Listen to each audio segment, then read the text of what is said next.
खालिद बिन वलीद इकरमा को लेकर के पहाड़ के पीछे से आते हैं तो क्या देखते हैं, दुर्रे पे कुछ मुसलमान तीर लेकर के खड़े हैं, लेकिन देखा तादाद बड़ी कम है और वे फौज लेकर के आए थे खालिद बिन वलीद। अब उन लोगों ने तीरों की बारिश कर दी है। हजरत अब्दुल्लाह इब्न जुबैर 9 लोग और हैं, कब तक लड़ेंगे फौज से, लेकिन लड़ते हैं। आखिर हाल क्या हुआ, उस फौज ने उन 10 मुसलमानों को कुचल दिया और कुचलने के बाद अल्लाह अकबर, उन मुसलमानों के पेट तक को फाड़ दिया गया, सीना चीर दिया गया, आंखें निकाल ली गई थी, कान हाथ काट काट के बदन की बोटी बोटी कर दी गई है। अब खालिद अपने लश्कर के साथ इधर से पीछे से मुसलमानों पे हमला कर दिए। अब अफरा तफरी मच गई है। अब मुसलमान हक्का बक्का रह गए, ये किधर से आ गए, ये किधर से आ गए। उसका हाल ये हुआ, एक मुसलमानों की गलती की वजह से न जाने कितने सहाबा शहीद हो गए, कितने सहाबा कत्ल कर दिए गए, यहाँ तक कि हमारे आका सल्लल्लाहु अलैहि वसल्लम के दंदाने मुबारक शहीद हो गए। चेहरे पे कारी ज़र्ब लगा, चेहरे में आप जो खुद पहले से टूट कर आपके रुखसार में फंस गया है। सहाबी रसूल ने दांत से पकड़कर उस लेहू के जब खींचा है तो उनका दांत टूट गया, खून का फव्वारा जारी हो गया। हजरत सिनान दौड़े और मुंह लगा दिए, खून पीने लगे हैं।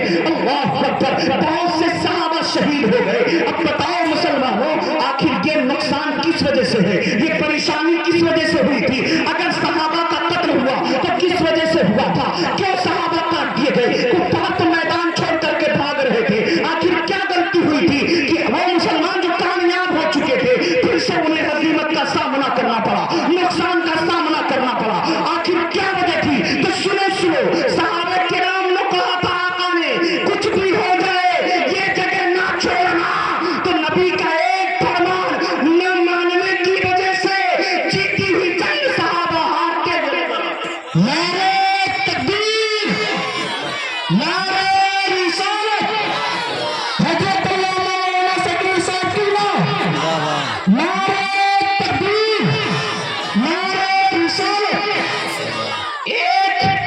एक हुक्म का इनकार, और वो भी जानबूझ के इनकार नहीं किए थे। देखा था ये खताए इज्तिहादी है, देखा था कि दुश्मन मैदान छोड़ करके भाग रहे हैं, देखा था दुश्मन बिल्कुल मैदान खाली कर चुके हैं। उन्होंने सोचा मैदान खाली, अब चलो।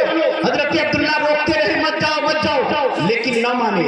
एक गलती की वजह से, नबी का एक फरमान न मानने की वजह से इतना भयानक नुकसान हुआ।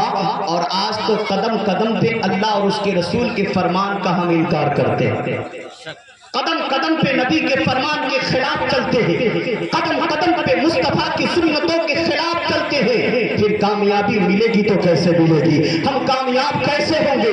आपने कभी अंदाजा लगाया कामयाबी मिलेगी कैसे मिलेगी? आज जो हम परेशान हो रहे हैं वो किसी दुश्मन की वजह से नहीं। अगर हम परेशान हो रहे हैं तो सिर्फ और सिर्फ अपनी गंदी करतूतों के वजह से परेशान हो।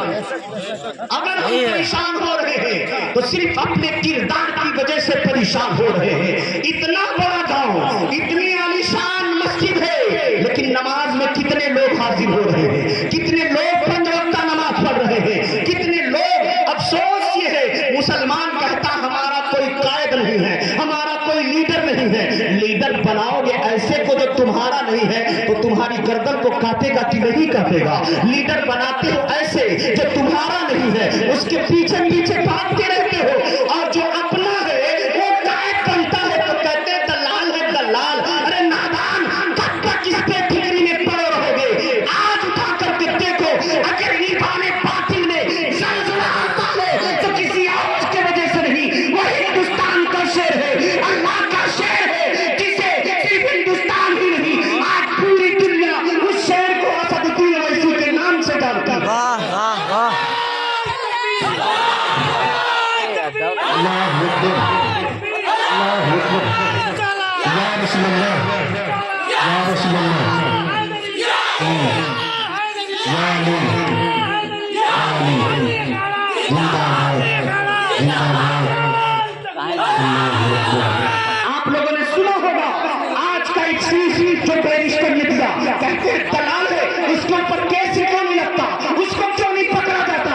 अजी वो बोलता है ना तो कलेजा फाड़ देने की बात बोलता है, उसकी बातों का किसी के पास जवाब नहीं होता है। वो बोलता है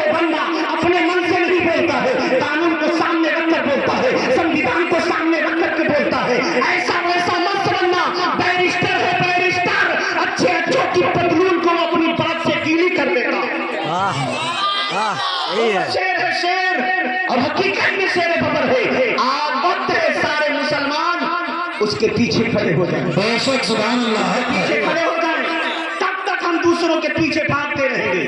कब तक हम दूसरों के पीछे भागते रहेंगे? आज आपको मारा जाना बोलने वाला कोई नहीं है। हल्द्वानी में क्या हुआ? शूट एंड शॉट, फौरन गोली मार दी जा रही मुसलमानों को। क्या किया मुसलमानों ने? गलती क्या की मुसलमानों की? क्या किसी का घर उजाड़ा था? किसी की बहन को लूटा था? किसी के बहन बेटियों पर हमला किया था? नहीं, मदरसे को तोड़ा गया, मदरसे की जमीन को हड़प लिया गया। अब मुसलमान बोले तो उसे गोली से उड़ा दो, उसे ढूंढ दो। ए बहनों, आप भी अपनी बच्चियों को, अपने बच्चों को संवारो, अपने बच्चों को संवारो, और आपका बच्चा इस लायक हो जाए कि भारत का बच्चा बच्चा खाजा खाजा बोलेगा। बच्चा बच्चा नारे तकबीर, नारे तकबीर, नारे रिसालत, नारे रिसालत, अल्लामा शकील अख्तर साहब जिंदाबाद, नारे तकबीर, नारे रिसालत, सुभान अल्लाह। इस अंदाज में अपने बच्चों को तैयार करो, बेटियों को तैयार करो। जबान से निकले तो यही कहे कि खाजा का हिंदुस्तान जिंदाबाद, खाजा का भारत जिंदाबाद, और जबान जबान से बोली निकले तो यही निकले, भारत का बच्चा बच्चा खाजा खाजा बोलेगा, भारत का बच्चा बच्चा अल्लाह अल्लाह बोलेगा, भारत का बच्चा बच्चा आका आका बोलेगा, भारत का बच्चा बच्चा हुसैन हुसैन बोलेगा, भारत का बच्चा बच्चा गाजी गाजी बोलेगा, भारत का बच्चा बच्चा मखदूम मखदूम बोलेगा। अपने बच्चों को संभालो, बता दो बाप भी तेरे पीछे पड़े हैं, दुश्मन तेरे पीछे पड़े हैं। अपने दिल के अंदर अल्लाह का खौफ, नबी की मोहब्बत पैदा कर, ताकि दुश्मन को पता चले टकराना मत। ये वो है जब सत्य का पथ बांध लेता है तो मौत की फिक्र नहीं करता, उसे दिखाई देती है तो जन्नत का प्यारा महल दिखाई देता है। वाह वाह वाह वाह, सुभान अल्लाह। इस तरह से मुसलमान को होना चाहिए। और मेरी बहनों माओ, हमें क्या हो गया है? आपको क्या हो गया है? खुद नमाजी बनो, बच्चों को नमाजी बनो, खुद कुरान पढ़ो, बच्चों को कुरान पढ़ाओ। आज जहालत की भी कसरत हमारे समाज में है। अभी मैं ज्यादा दिन की बात नहीं, जो 2-4 दिन पहले की बात बता रहा हूं।